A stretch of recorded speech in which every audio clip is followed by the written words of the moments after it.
Nadaljuje se turneja mobilnosti, ki po različnih slovenskih mestih testira vozniško znanje. Pomladi se je za volan usedlo prek 130 voznikov različnih starosti in veščin.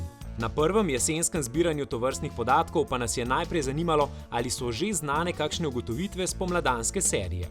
Velika večina udeležencev spomladanske turneje mobilnosti se je opisala kot zelo dobre voznike. Več kot polovica se je ocenila z oceno 8 od 10.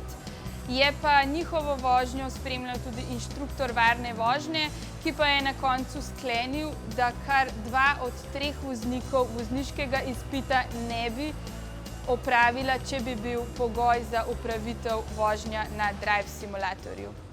Za volan sta tokrat sedla tudi najslavnejša slovenska skakalna brata.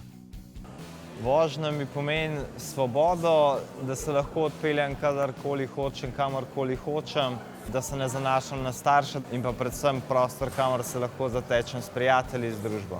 Ko sem izpit naredil, bilo seveda fajn zdirkati, ampak pol pa nekaj kilometrov narediš, se pa malo navličeš vsega in se usedeš v avto zato, da nekam prideš. Ne bomo vam povedali, kako dobro sta Peter in Domen opravila vozniški preizkus. Naj vas njuna izkušnja raje povabi, da se še sami soočite z nepredvidljivimi situacijami v varnem okolju simulatorja.